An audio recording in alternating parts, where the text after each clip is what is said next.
This is Tom Fox. Welcome to this episode of Compliance Into the Weeds. In perhaps our most somber episode ever, we take a look at the massacre in Uvalde, Texas, which occurred last week, and try to mine it for compliance lessons. I hope that you will take away from this episode some of the frustrations Matt and I are feeling around this issue.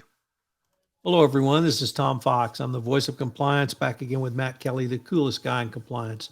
Today, we have perhaps the most somber podcast we have ever done, and hopefully will ever do, because today we're going to talk about lessons from Uvalde. For those who just arrived from Mars, Uvalde had a school massacre last week where 19 children and 2 teachers were killed by a shooter who came in the school with an AR-15 rifle. So, Matt, we both had some time to reflect on this. I think we've gone through multiple stages of emotions, anger, rage, Yep. perhaps some detachment.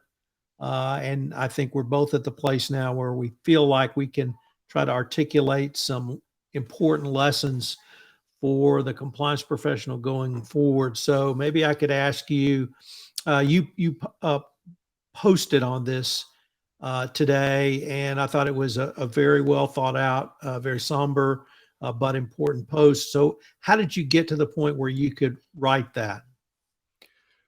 Well, after spending several days really just uncertain whether I should pull out my hair or bang my head against the wall or just scream and rage at the total unnecessary dimension to all of this. This is a tragedy that, I don't think ever needed to happen.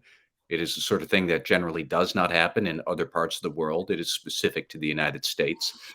And it hits close to home to me personally because my wife is a teacher in an elementary school. I have children who are roughly the same age as these victims. And so this is the sort of thing I think about quite often and really to great distress when these things actually do happen.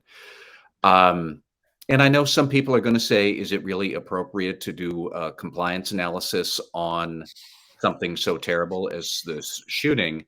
I actually would say yes, it is, because these were 19 children and 2 teachers who lost their lives because we, a society, a school district, a town, a state, a country, we screwed it up and they got killed because of this. So we have a duty to try and figure out and squeeze every bit of wisdom we can out of this.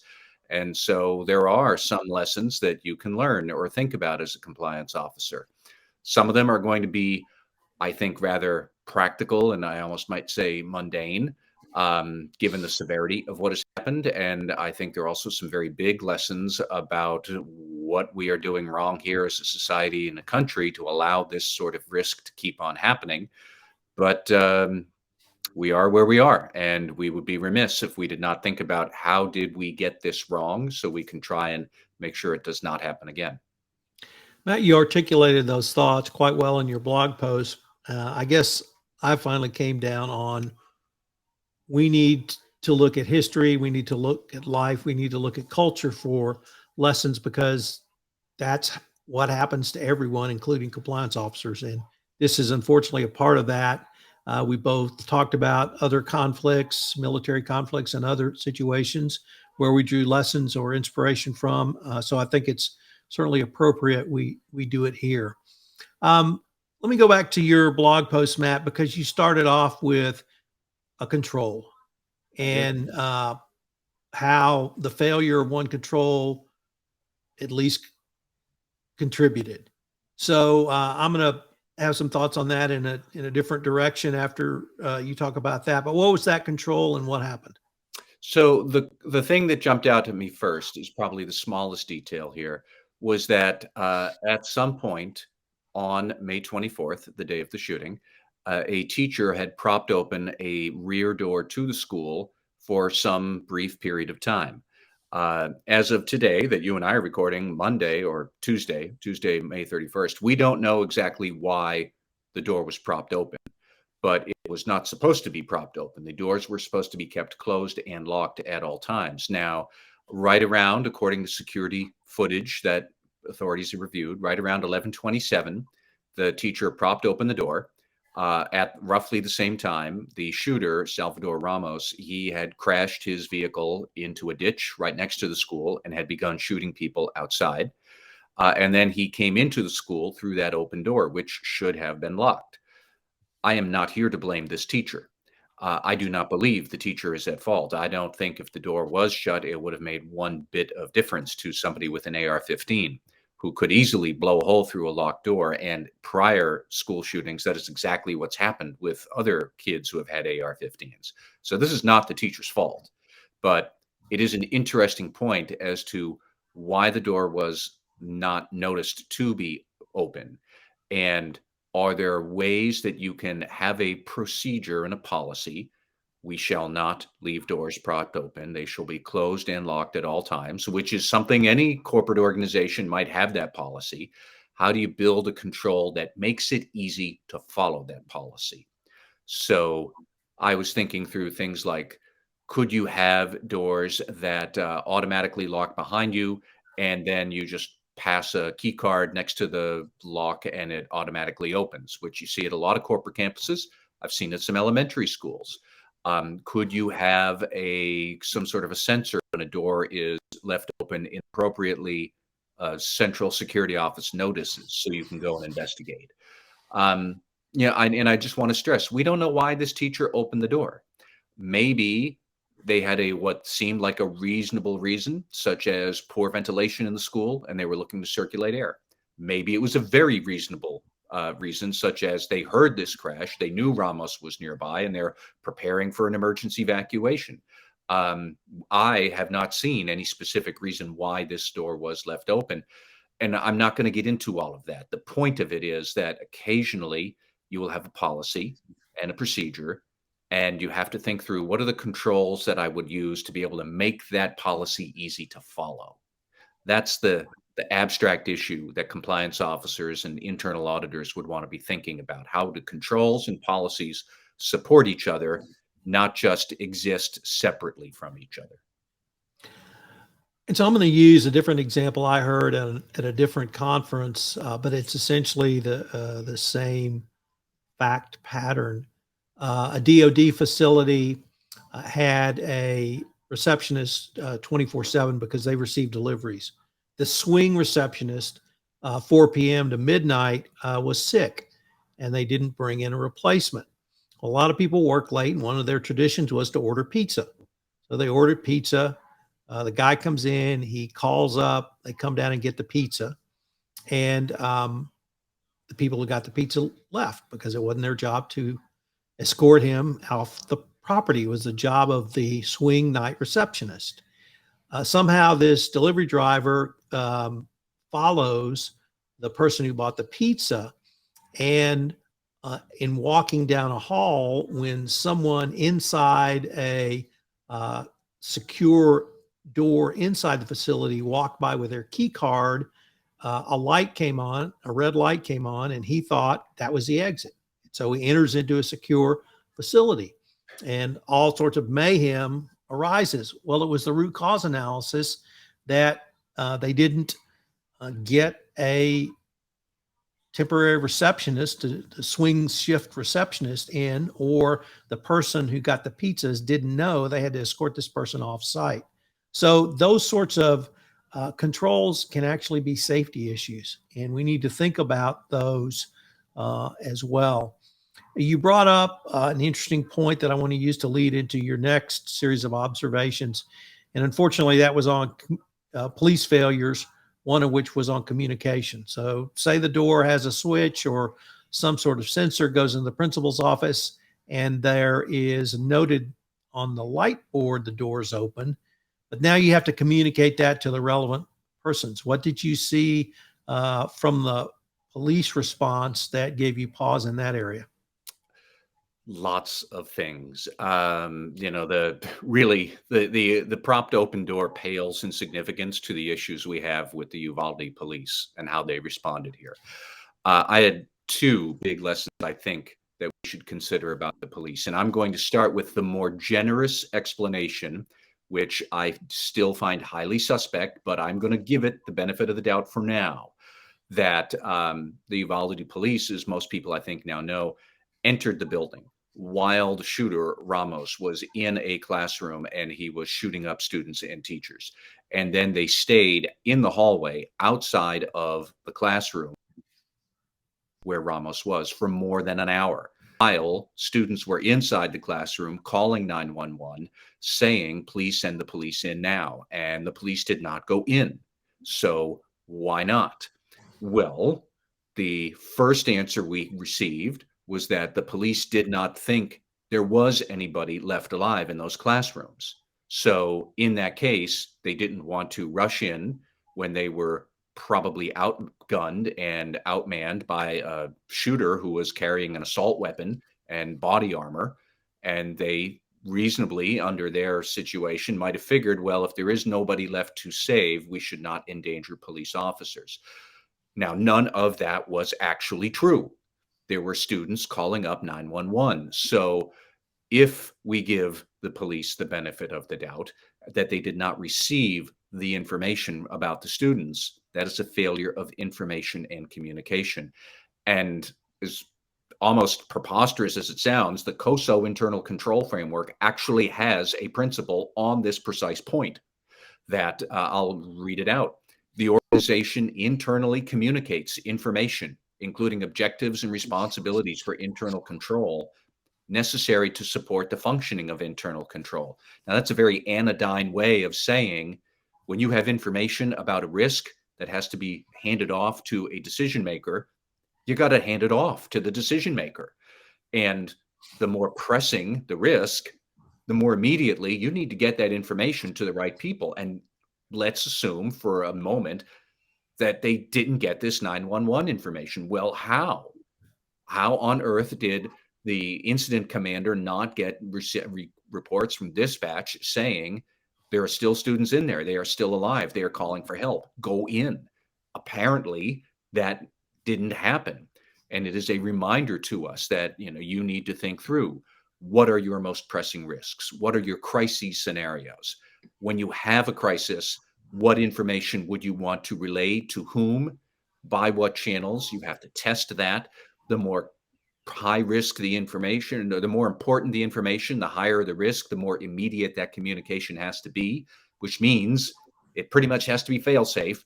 So that is something that, again, internal control officers, internal audit executives, risk managers could think about, is look at your communication systems, your policies, your procedures to make sure that how does this information reach the right people at the critical times.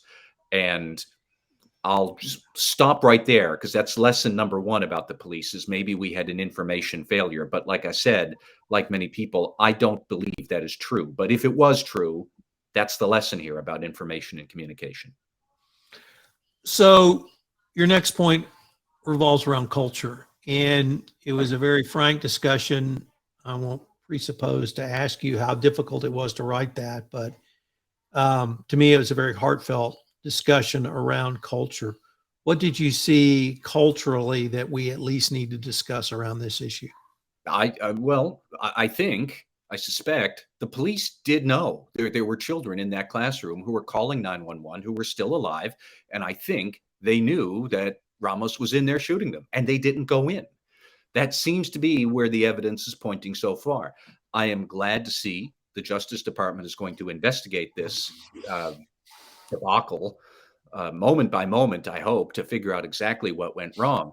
But I have deep concerns that a lot of police, maybe not a lot, that might not be the right word, but too many police departments have sort of lost the plot of why they are here. They are here to serve and protect. And implicit in that is the idea that you might need to sacrifice your life, you risk your life in the line of duty to protect civilians. And I don't think many police officers would disagree with that. I think they would say, yes, that's part of the job. And we get that. At the same time, it certainly seems like we have drifted away from the serve and protect mission to something that's more akin to, as somebody on Twitter I saw, they described it as dominate and survive the threat. And if there is collateral damage, well, okay. And we have seen this before. We have seen police misconduct where inevitably it seems like they are more interested in dominating and proving that they are in charge. And if they can't dominate at that exact moment, they will wait for reinforcements to be able to proceed with dominating whatever the threat is. And the rest of us who might be in the orbit of that confrontation might have to pay the price. That certainly seems like what has happened here. And if you really want a troubling example of what I mean by the dominate and survive, think of Derek Chauvin, who's the police officer who murdered George Floyd, and watch that video of how he sneered at and glared at pedestrians while he was choking the life out of George Floyd, basically showing them and daring them to say, I am the one in charge and I'm going to do this. And this is the darker side of policing. And it is a very seductive perversion of the serve and protect mission. And I think we have to wonder about, who within the police departments in this country have sort of succumbed to that allure of dominate and survive, or rather than say serve and protect. It really does look like these police officers were afraid to take on a very formidable challenge, and because they weren't going to dominate. Maybe they weren't. Maybe they were not going to be able to subdue subdue Salvador Ramos, and maybe some of them would get killed because he has an assault rifle, because he has body armor. So they waited. And if there were children still in there and they had to let them stay in there, then so be it. I don't know if that is what the case is, but it certainly seems like what I've seen from facts and clips on social media. It seems to be pointing that direction. And we need to talk about this and whether or not police departments or police officers are drifting away from the serve and protect mission. And what gets me most is that we here who are now shocked to entertain the idea that maybe police officers are a bit cowardly and are more interested in dominating, we who are shocked to think about that today is really just the white people who are confused and shocked and dismayed at that maybe we have to entertain this. We should remember that Black Americans in this, they have had to deal with this unease about police for years and years and years, and I do not blame them for it. But we have to have a frank discussion about what is going wrong with police, that they are spending boatloads on militarization. All of this, Uvalde had a SWAT team, which didn't do its job. They had armored personnel carriers, which they didn't need. And when they did need to go in and protect a bunch of 10-year-olds, they didn't. How did we get here? How were they trained? How did they understand what their mission was? And was their mission, the perception of their mission somehow drifted off from serve and protect, even if that means you have to risk your life to serve the people you are there to protect, which in this case were just a bunch of 10-year-olds and their teachers. In addition to that issue bubbling up in Uvalde, that actually happened at Parkland in Florida as well, where officers turned away from going in to the building. So this is not the first time we've seen this. Matt, I'd like to add a couple of other issues before we get to ethical values and ethical priorities. The first one is the need for clear leadership, clear lines of communication and lines of authority. At a press conference, well, first of all, it has not been made clear who was actually in charge of this site. Mm-hmm. One report said that the person who made the decision, or whose decision it was to move into the building, was, and get this, the chief of police of the Uvalde school district. I find that absolutely preposterous. We had a city chief of police, we had a county chief of police, we had state authorities here in Texas, the Department of Public Safety, what you guys would say staties, on site. We also had federal authorities on site in the form of Border Protection, who eventually stormed the room where the shooter was in. So we had multiple law enforcement agencies, and it's never been made clear who was in charge. It was probably not clear on the site. So you have to have clear lines of authority, which leads me to point two. In any corporate setting, you have to prepare for emergencies. You have to have a protocol in place, and you have to follow that protocol, because if you have to make decisions on the fly, you're liable to make a poor decision, even if you've made a decision. And the example I will give you here is my father once told me a story that happened to him in the U.S. Navy. My father, God rest his soul, said he was on a DDE, that's destroyer escort, and off what's now North Korea during the Korean War. His ship took shelling. They got hit below the waterline. They were sinking, and the captain couldn't make a decision. And my father had to go below decks and shut men below, lock bulkheads and shut men below to save the ship from sinking. And how do you know when someone can respond to a true emergency? Unfortunately, it's when the emergency happens, but you've got to train for that emergency. Whether that emergency is something this tragic, whether that is a corporate emergency where you've been, whistleblower report comes up that someone's engaging in accounting fraud or other criminal conduct, you have to prepare for that. And you have to prepare for what your response is, who is on the team, and who are the decision makers. And you do that with a protocol. And finally, when the ultimate leader of whatever the organization is, whether that's a corporation or in this case, this great state of Texas, which is the governor of the state of Texas, if you have a tragedy, you have to respond to that tragedy, and you have to let people know you're responding to that tragedy. Unfortunately, Greg Abbott, after having been briefed on the massacre, went and held a fundraiser that afternoon. That's not responding to the tragedy. Won't even get to his NRA speech, but I will criticize him for going to a fundraiser that afternoon when he is the voice and representative of the people of the state of Texas. He needs to be out front, at least showing compassion. We didn't see that. Unless you think that doesn't happen in the corporate world, I would point you to two examples. Tony Hayward, who was CEO of British Petroleum, or BP, during Deepwater Horizon, 2 weeks after the accident, flew to England to engage in a yacht race because he wanted to get his life back. Well, he seemed forgotten about all the people who died on Macondo under his watch. He was much more concerned about his yacht races. He's no longer the CEO of BP. And another former CEO, John Stumpf from Wells Fargo, who, when the original Wells Fargo fraudulent sales corruption scandal broke, said that, oh, this is not us. This is not who we are.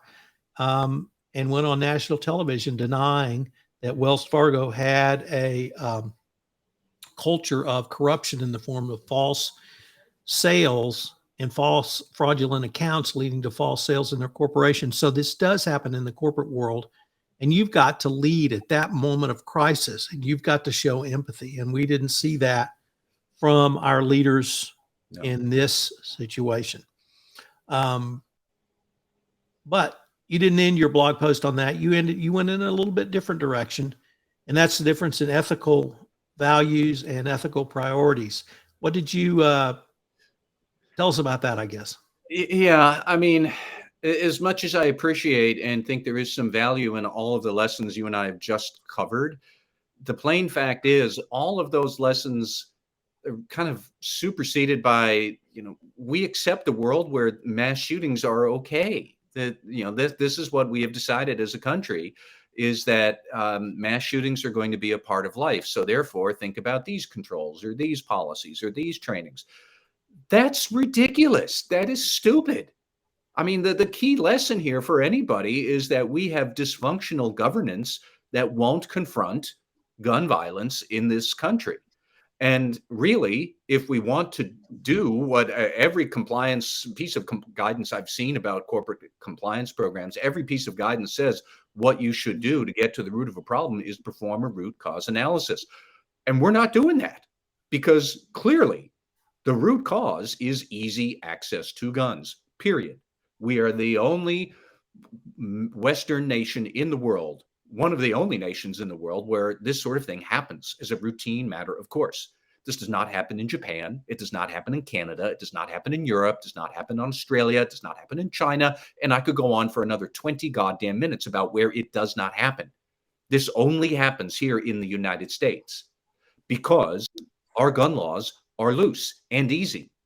In fact, I think it's quite interesting to note that the shooter here, Salvador Ramos, he had wanted to buy assault weapons earlier, but he had to wait until he is 18, and he turned 18 on, I think it was May 16, and then he went and he bought his rifles, which means actually right up until the moment he started shooting, he was a law-abiding citizen because Texas has poor gun laws, and so do much of the many other states in this country. It is worth noting, we haven't even discussed the terrible shooting that was in Buffalo the prior week, where, same thing, the shooter there went and bought assault weapons only when he was legally able to do so, which tells me these laws are weak. They are the problem. And I think most Americans would agree with that. Most Americans, Democrat, Independent, Republican, anybody else, would say that no, we should have really tight restrictions on who should own an assault weapon, even perhaps not having them at all, which was the case for many years. And in recently as the 90s into the early 2000s, we had a ban on the sale of assault weapons. And you know what? The Republic was perfectly fine then. So we have this inability to do a root cause analysis. And why is that?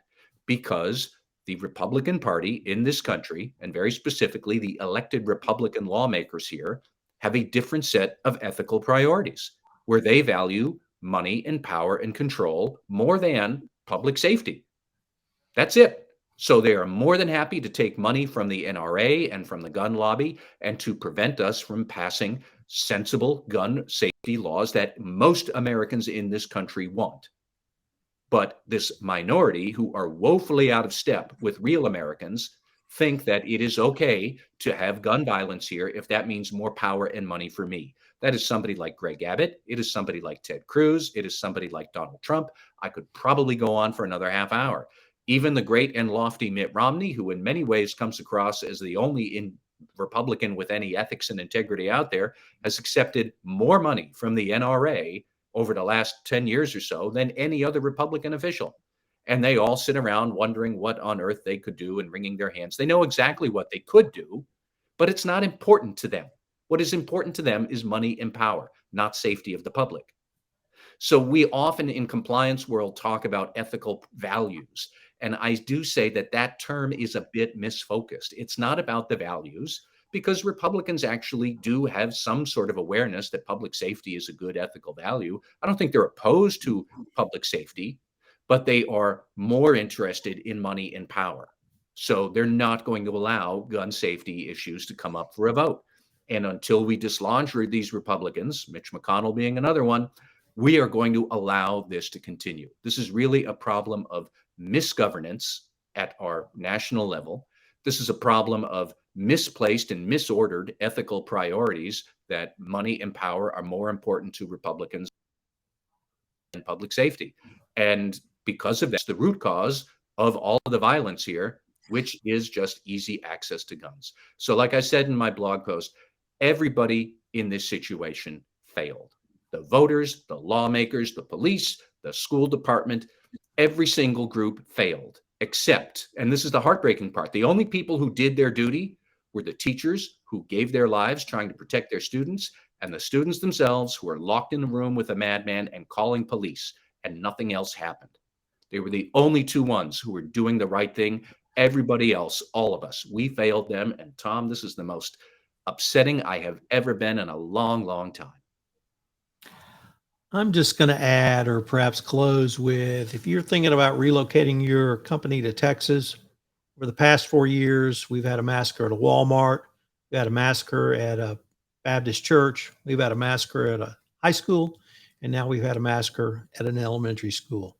You might want to ask your employees if they're going to shop, worship, or send their kids to school before you move to Texas. We started out saying this is the most somber pod we've ever done. Hopefully it will ever be. I think it's ended that way. I hope we don't have to discuss this again, but I'm afraid we will. Thank you, Tom. This is Tom Fox again. Thank you for listening to this episode of Compliance Into the Weeds. I hope you will join Matt and I in sending our thoughts and prayers to the families of those in Uvalde, Texas.